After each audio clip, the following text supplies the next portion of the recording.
Welcome to Joan Benziger Auditorium. My name is Ryan Brown, English Department Chair here at Woodson High School.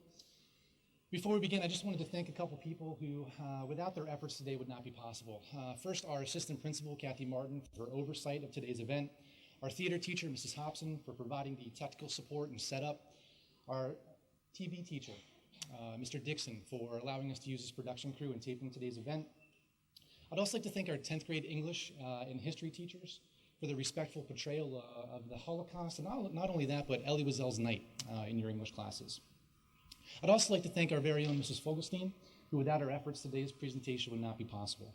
And of course, I'd like to thank our distinguished guest, Ms. Weiss, for accepting our invitation to speak to the sophomore class.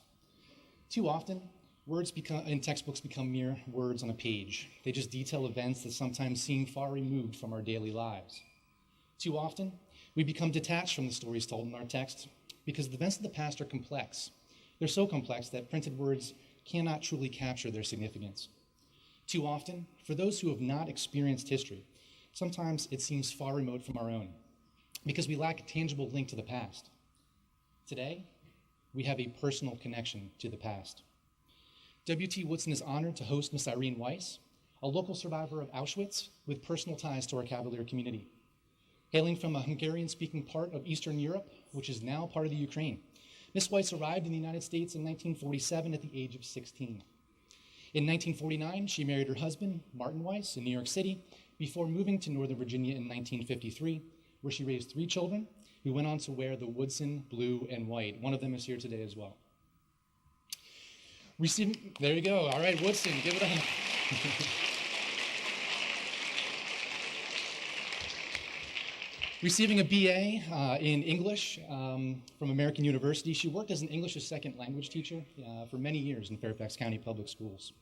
During the early part of her life, Miss Weiss was a tragic participant in the Holocaust and experienced firsthand the dark depths of humanity.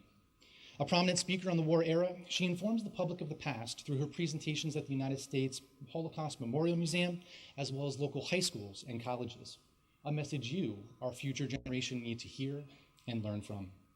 As a renowned witness to history, she was the keynote speaker at last year's International Holocaust Remembrance Day and was interviewed about her experiences by the CBS Morning Show. Now, she's here to share with you her first-person account on this tragic time. Ladies and gentlemen, it's my honor to introduce to you Miss Irene Weiss.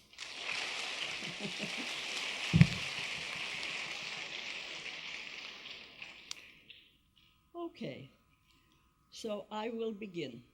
In 1939, Hitler started World War II by invading Poland. Prior to that, his armies had already seized control of Czechoslovakia and Austria. Over the next several years, Nazi Germany occupied most of Europe, including Holland, Belgium, Greece, and France, and launched an invasion of the Soviet Union. In each of these occupied lands, the Germans quickly acted upon ideas they had worked out years before with the enactment of the Nuremberg laws. The idea was this: human beings are divided by race. There are superior races, namely the Germans and other so-called Aryan peoples, and inferior races such as the Slavs, Poles, Russians, and still others who are not quite human at all, such as the Jews and the Roma. By 1944, most of the Jews of Europe had been rounded up, stripped of their possessions, shipped to concentration camps, and murdered. However, one large Jewish population remained intact: 500,000 Jews of Hungary.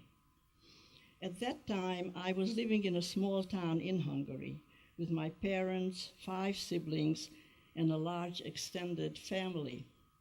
Life had begun to change for us in 1939 when Hungary joined the alliance with Germany and began to institute its own Nuremberg laws against the Jews. Jews lost their businesses, their professions, their civil rights. Jewish men were conscripted into labor brigades and sent to the front lines. That's great. Thank you. Beautiful. All right, sophomore class, you guys are a class act. Thank you very much for attending today. Please report to your 4th period return.